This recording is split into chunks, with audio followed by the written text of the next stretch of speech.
Me apetece mucho iniciar este encuentro inspiracional, un poco en el que podemos compartir algunas de las cosas que hemos ido viviendo a lo largo de este tiempo. Para mí es un Nada, honor inaugurar este espacio, agradezco mucho y espero que salga una linda conversación. bueno, lo importante, como siempre, pues es que nosotros estemos conectados y compartiendo pues con autenticidad, que al final es lo que hacemos habitualmente. Y para iniciar un poco el encuentro me gustaría recordar aquellos inicios, ¿no? En los que a través del Tejerredes nosotros acabábamos bueno, conectar con el nombre de economía humana. No sabíamos que había un movimiento internacional y la verdad es que fue instantáneo, que nos pusimos en contacto, bueno, pudimos conectar, vimos que había un centro latinoamericano de economía humana y bueno, a partir de ahí conectamos. No sé cómo recuerdas aquel primer momento. Bueno, el primer momento recuerdo esto que tú has dicho, digamos, Cristian Figueroa de Tejerredes, creo que fue el que me mencionó y mencionó el CLAE. Y, y bueno, Internet hace posible cosas que antes posiblemente no se hubieran producido nunca, ¿verdad? Digamos, podíamos estar en mundos separados y sin saber unos de otros, pero nos dio esa oportunidad, lo vivimos con gran sorpresa y con gran alegría también, ¿verdad?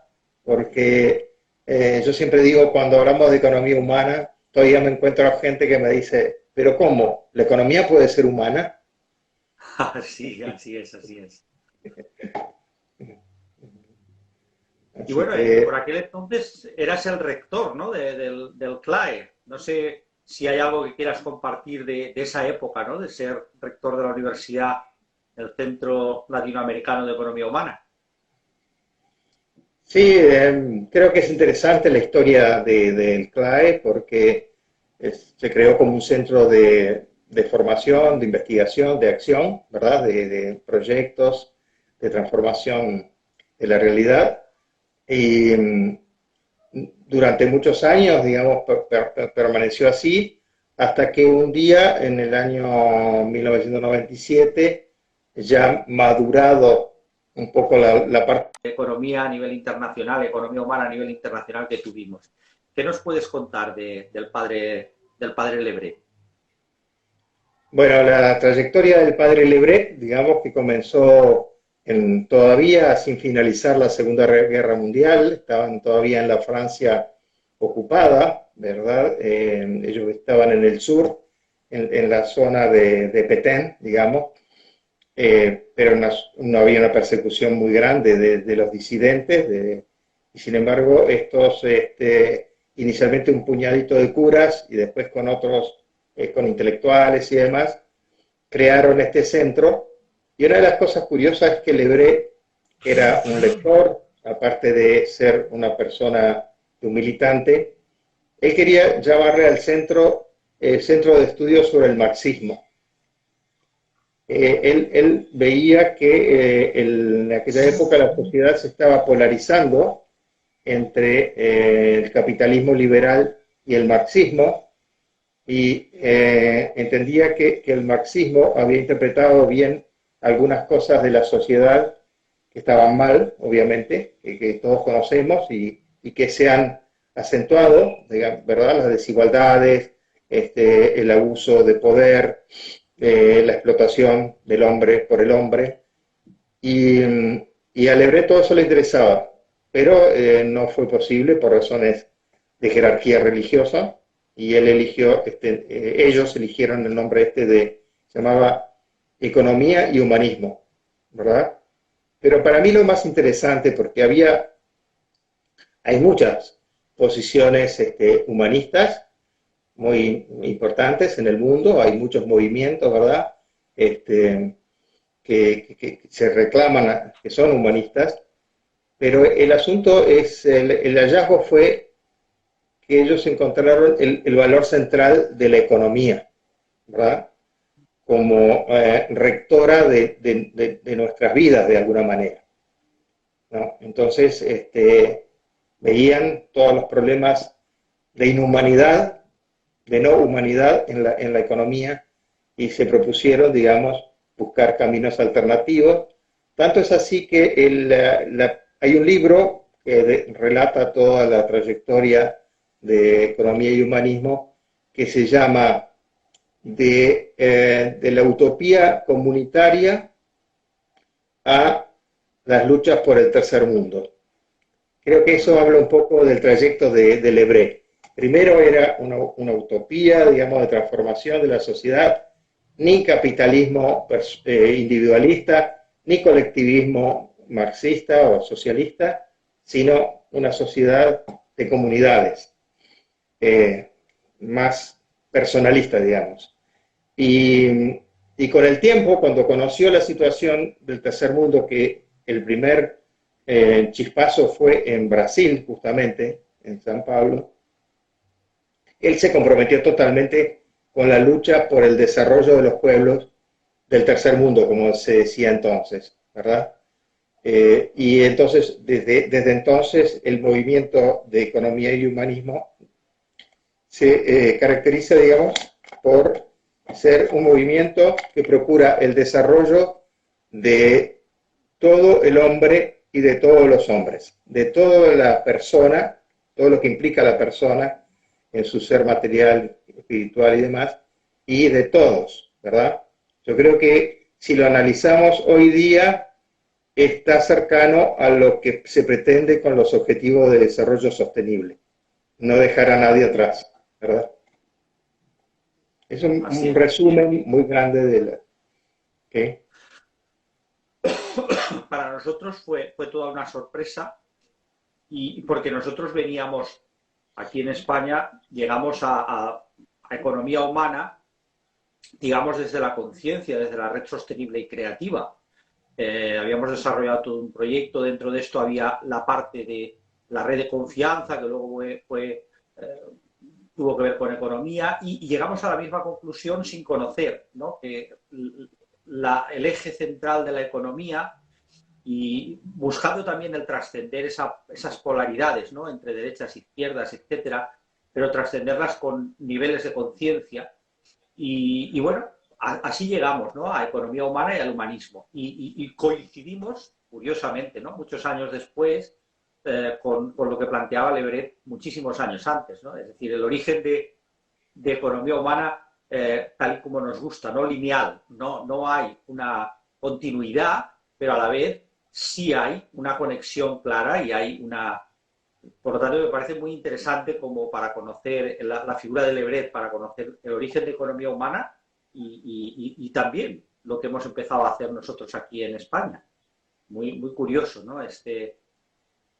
Te puedo contar algo que te va a resultar también interesante a todos los que están escuchando, que en un momento hace más o menos 10 años, un poquito menos, empezamos a ser convocados al Centro Le Bret de París, representantes de los otros continentes que estaban dentro vinculados con este Centro Le Bret, que son Asia, sobre todo del lado de Asia del este y la India, África del oeste, la África francófona y América Latina. Y en algunas de esas reuniones, donde se empezaba a perfilar la estructura actual de la red, que llevó años, porque aunque sean las mejores personas, las personas del Centro Le Bret, digamos, hay cierta mentalidad postcolonial que de alguna manera persiste, ¿verdad? Hoy día se habla mucho de descolonización, porque realmente hay todavía un cierto sentimiento de colonialista, digamos, muchas veces en las posturas de los europeos. Y nosotros, y ellos habían cambiado el nombre, le querían llamar Red de Desarrollo y Civilizaciones. Ellos estaban muy preocupados, digamos, por el tema de la lucha de de civilizaciones, ¿verdad? Sobre todo con el mundo musulmán, ¿verdad? Que no veían como una amenaza para Europa. Y los representantes de los otros continentes le dijimos, señores, para nosotros hay que recuperar el nombre de economía humana. Queremos ser la red de economía humana, ¿verdad? Y ellos lo entendieron y lo aceptaron y así quedó. Pero, viste, nosotros también tuvimos que reinventar de alguna manera este nombre de economía humana, que para ellos, así como el propio legado de Le Bret, había quedado un poco en el olvido. Curioso, curioso.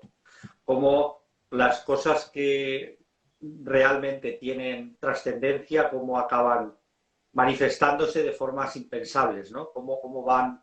eso es una cosa que nos apasiona, ¿no? El ver, ¿no? Cómo los procesos y los proyectos tienen vida propia. Y en ese sentido, también quería preguntarte un poco cómo un ingeniero de formación clásica llega a interesarse llega a esa economía humana y ahora mismo pues a dirigir la parte latinoamericana o la parte de habla hispana, ¿no? de la Red Internacional de Economía Humana. ¿Cómo es ese proceso? Bueno, antes de contestar eso, no quiero olvidarme de recordar de nuestra historia mutua, Ferran. Cuando tuve la oportunidad de viajar a España y tú hiciste un viaje para conocerme personalmente y la verdad que me ayudó mucho. Yo, tú sabes, estaba en un momento difícil de salud y de ánimo y me animaste muchísimo y estoy muy, muy agradecido, digamos. Luego tuve la oportunidad de volver ya a Barcelona y estrechar un poco más las relaciones, pero eso ha sido personalmente muy importante para mí. Y bueno, Bueno, yo, mira, te voy a gracias. decir algo. Eh, Soy ingeniero químico. Ya eso me diferencia un poco de los ingenieros más mecánicos, civiles y demás, que suelen ser más estructurados.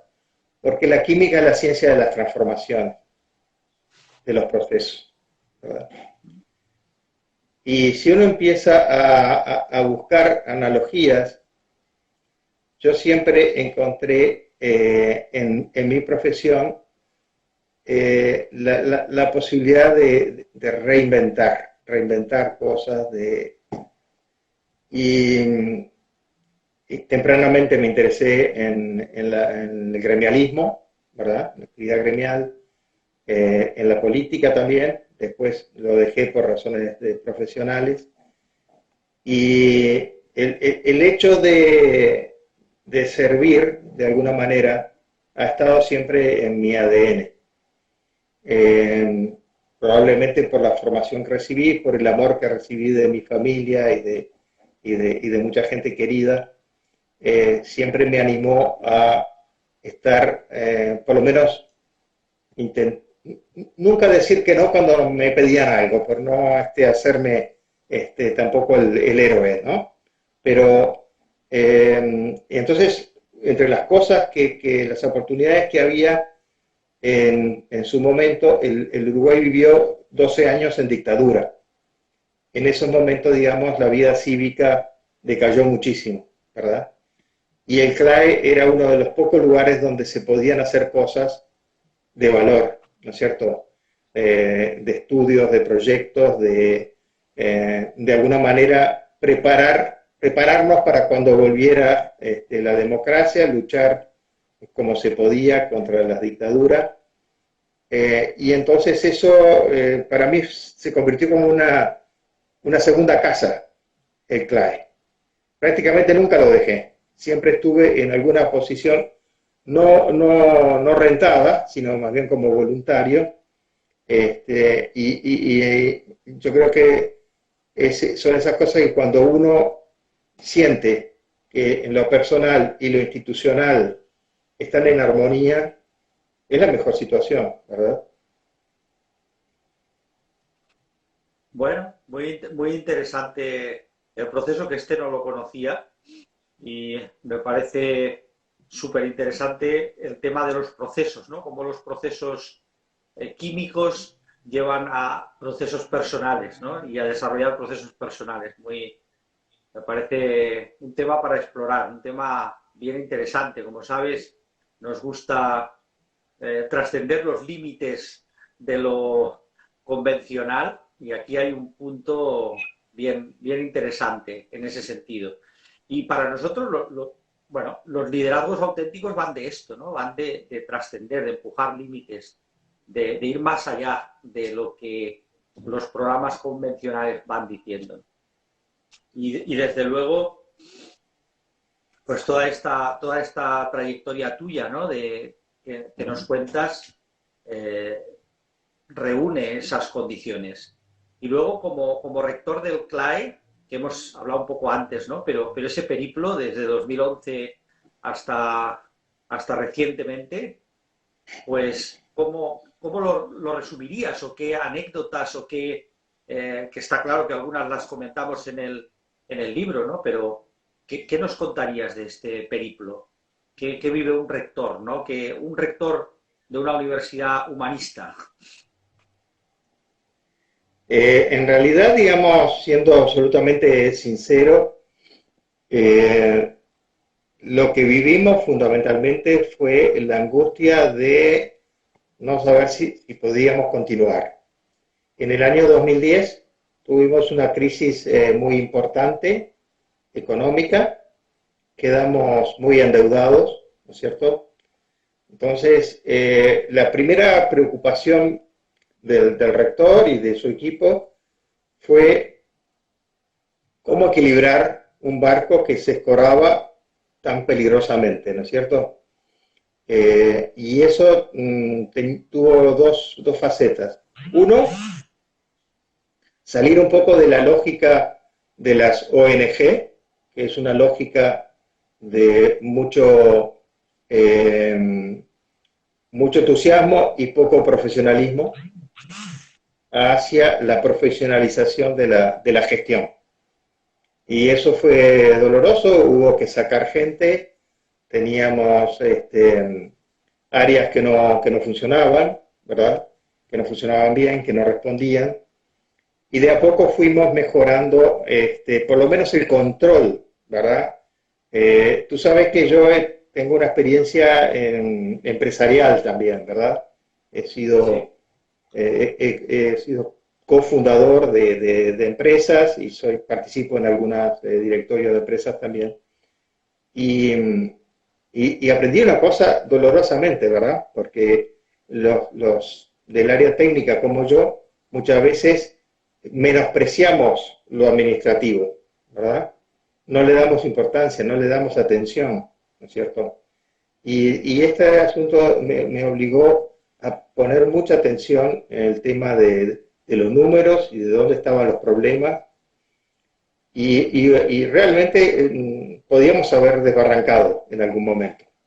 Pero hay una cosa que es eso que llamamos el ethos, ¿no? El alma de la institución, que mucha gente que era creedora nuestra aceptó las explicaciones de que no podíamos en ese momento pagar todas esas deudas y que tuvieran paciencia y que nos esperaran, ¿no?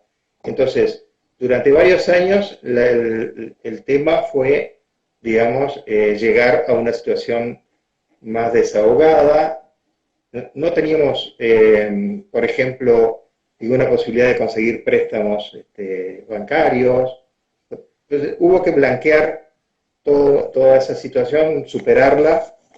Tuvimos la suerte de contar con un equipo muy profesional y también muy adherido a la causa, ¿verdad? Pero pocas manos, Ferran, siempre pocas manos.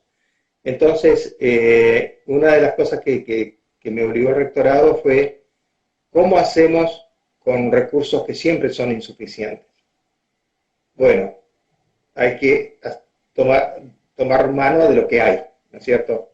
Entonces, nuestros planes siempre fueron a más, pero la realidad venía corriendo despacio, pero lo logramos, digamos, desde hace un par de años el CLAE no tiene ninguna deuda, ¿verdad?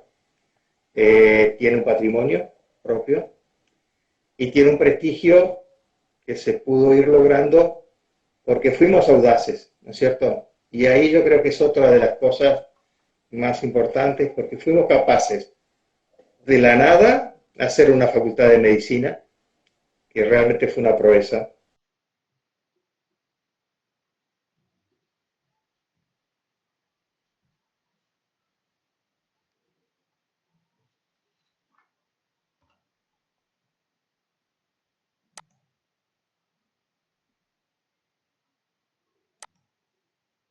La Facultad de la Cultura. Entonces, ¿qué pasó? La sociedad, las personas que están atentas a estas cosas, dijeron, oh, el CRAE está haciendo cosas audaces, novedosas y de valor, ¿cierto? Y recuperamos ese prestigio que, como decía, se podía haber perdido por una bancarrota, ¿no es cierto? Es bien sabido que son pocas las organizaciones que sobreviven muchos años, y el CLAE es del año 58, así que ya tenemos 62 años, y yo creo que tenemos para unos cuantos años más. Qué bueno lo que nos cuentas, por eso hemos querido empezar estos encuentros inspiradores contigo, ¿no? Porque, bueno, has capitaneado un barco en un momento de tempestad profunda y lo has sacado, ¿no?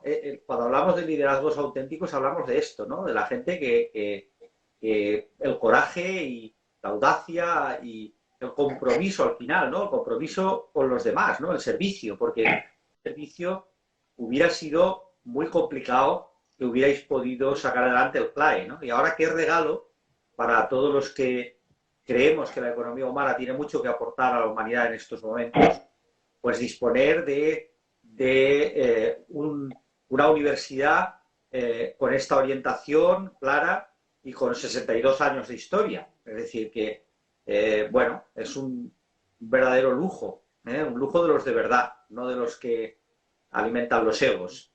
El contar contigo en este espacio y todo el proceso del CLAE y contar con el CLAE, ¿no? Como un aliado y como un referente también para todos los que creemos, ¿no? En el humanismo como motor de transformación de la humanidad, ¿no? de la sociedad.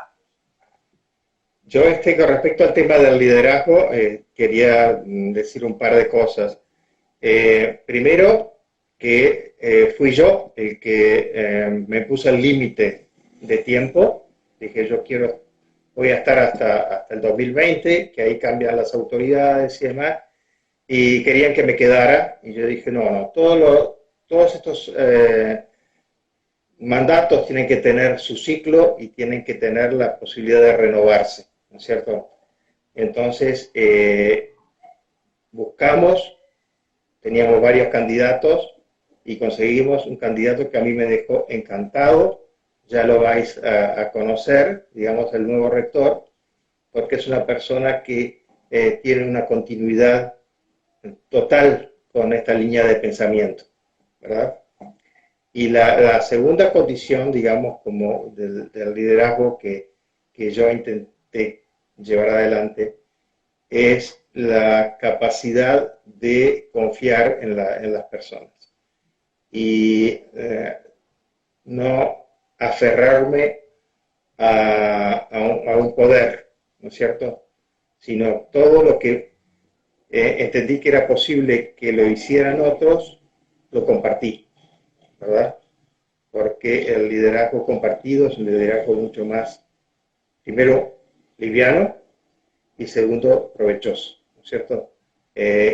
Trabajar en equipo significa no apoderarse de los centros de poder, sino, digamos, compartir.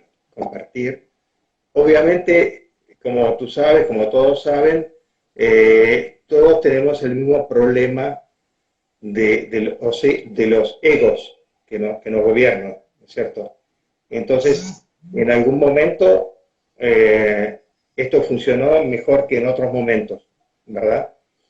Pero como balance, yo digo, y lo defiendo en el libro que tú sabes que hemos sacado el año pasado, El arte de dirigir las organizaciones, eh, un, un estilo de liderazgo donde las jerarquías son justamente las llamadas a ponerse al servicio de todos, ¿no?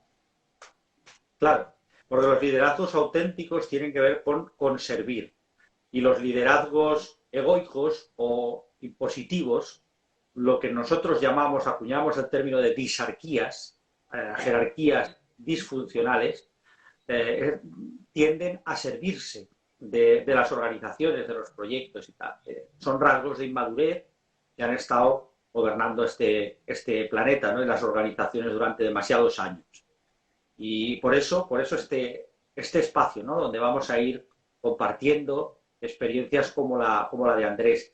En este sentido, decir dos cosas. Una, de proceso de la charla, si hay alguna persona de las que nos está viendo que quiera hacer alguna pregunta para Andrés,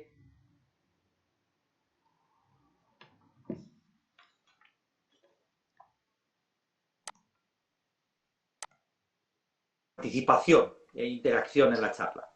La otra es al equipo también pedirles que localicen Envíanos Locos, la charla, lo de Lebret, que en la página de Economía Humana está, y lo leeremos como final de la entrevista porque creo que va a ser inspirador para la gente. Dicho esto, sí, ¿ibas a comentar algo? No, iba a decir que en RIE, RIEH Latinoamérica.org, que es la web en castellano de la RIE, está publicado un artículo que escribí el año pasado sobre el Lebret, que creo que puede ser interesante para los que les gusta este tipo de cosas, es inspirador, que en lugar de enfocarlo en todo lo que él hizo, que es muchísimo y muy interesante, se trataba de tratar de encontrar la figura, la persona, ¿verdad? Cómo era. Y entre las cosas que se puede ver es que siendo una persona brillante, siendo una persona súper dinámica, trabajadora y demás, tuvo ciertas dificultades, digamos, en muchos países, por razones que tal vez no fueron un cálculo acertado de sus fuerzas y de sus posibilidades, ¿verdad? Sobre todo, digamos, en América Latina por temas políticos, golpes militares, cosas, el poder de las oligarquías nacionales, tremendo, ¿no es cierto? Entonces yo creo que hay lecciones ahí para todos nosotros de que no solamente se trata de hacer las cosas correctas, de plantear las cosas correctas, sino también de encontrar los medios idóneos para que eso pueda ser posible, ¿verdad? Recomiendo esa lectura. Y desde luego, a Lebret, pues ahora no lo podemos invitar a estas charlas, pero está presente y es otro líder auténtico a rescatar y a conocer, muy poco conocido, aquí en España muy poco conocido, y desde luego recomendamos porque fue un personaje histórico interesante, sobre todo para la gente que cree en el humanismo, como hemos comentado antes. Y para evolucionar desde aquí, todo esto da como, hemos nombrado un poco la RIE así de pasada, es decir, que además del CLAE, acabas, pues eso, ¿no? Como coordinador para Latinoamérica de la Red Internacional de Economía Humana, de la que formamos parte y en la que estamos comprometidos a impulsar de muchas maneras. Ahora luego hablaremos del máster también, y que es un primer proyecto conjunto, ¿no? Estamos desarrollando, pero me gustaría conocer eso, tu tu participación en la RIE, cómo tú ves la RIE, ¿no? ¿Qué puede aportar a este mundo? ¿Cómo Claro. llegas ahí? Bueno, un poco lo que les contaba del centro Lebret evolucionando hacia una red, ¿no es cierto? Inicialmente fue difícil cambiar el chip, como decimos, de una institución a una red, que son cosas diferentes, ¿verdad? De una red horizontal. Pero bueno, un poco el reto que yo tomé fue tratar de lograr que se formaran grupos en distintos países de América Latina que pudiéramos incorporar a la red, porque había algunos viejos contactos, pero en general era gente que o estaba retirada o estaba, digamos, muy próxima, o había muerto, en fin. Entonces, tomé ese trabajo, hice algunos viajes y entré en contacto con distintas personas. Y hoy día tenemos 11 países de América Latina conectados, ¿no es cierto? En distintos grados de evolución y en distintas circunstancias, ¿no? Obviamente hay gente en Venezuela que la tiene muy mal por la situación que todos conocemos, ¿verdad? También en Nicaragua. Estuve en Nicaragua y es hermoso lo que ellos están haciendo. Trabajan el tema de la agroecología. Más o menos cada uno de estos grupos tiene alguna temática, digamos, por ejemplo en México trabajan mucho con mujeres campesinas, indígenas, ¿cierto? Y en los distintos países tienen distintos perfiles, ¿no? No hay un modelo de organización. Bueno, mi tarea ha sido animar esto. Y desgraciadamente la pandemia nos impidió lo que habíamos previsto para el 2020. Primero el 2019 no pudimos, el 2020 que era un encuentro presencial, ¿verdad? Porque llega un momento en el cual se necesita lo presencial, tú lo sabes, como forma realmente de contacto humano y de poder hablar de cosas que por los medios electrónicos no se puede hablar. Entonces, yo creo que tenemos un desafío muy grande, porque además, ustedes lo deben saber porque están en las noticias, la pandemia ha sido terrible en muchos países, ¿cierto? Está siendo, no ha sido, está siendo. Tenemos gente que totalmente inmovilizada en su lugar y no se puede mover, no pueden salir, no pueden. Imagínense que eso es una situación que impide muchas cosas. Entonces, bien, ¿cuál es la idea? Bueno, la idea es de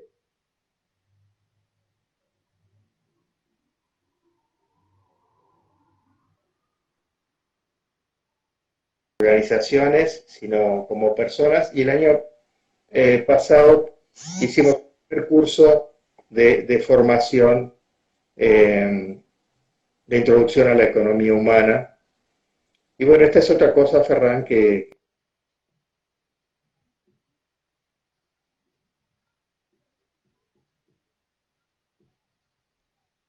de la formación hemos encontrado, digamos, una gran receptividad. Yo sé que ustedes también han tenido mucho éxito, ¿verdad?, en las tareas de formación, pero me parece que es una de las, y te lo voy a decir por qué, ¿no es cierto?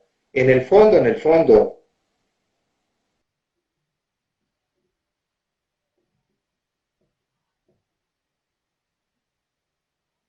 cultura son las personas, no, ningún cambio es sostenible, ¿verdad?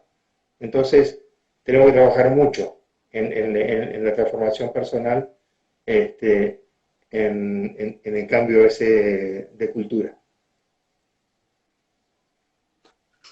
Pues sí, estamos de acuerdo que los cambios profundos tienen que ver con las personas.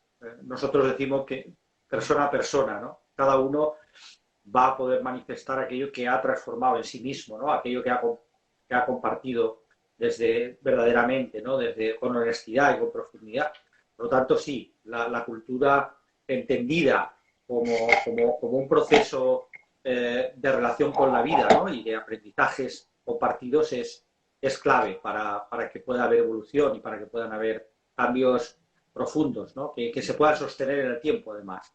Por lo tanto, yo creo que la RIE, la Red Internacional, tiene un gran potencial aún por desarrollar. Creo que hay mucho por hacer y que, bueno, ese primer paso de formaciones como las que estamos haciendo tanto vosotros ahí en América como nosotros aquí en España, que han funcionado muy bien, como tú dices, hay verdadero interés, la gente tiene interés en ver alternativas, conocer alternativas más allá de todos estos programas habituales que ya hemos visto dónde nos llevan, en unos sentidos o en otros, ¿no? Tanto el neoliberalismo con todo lo que supone, como también el marxismo con todo lo que supone, ¿no? Nos ha traído de alguna manera esa polaridad y todo lo que da esa sensación de no poder salir de ahí.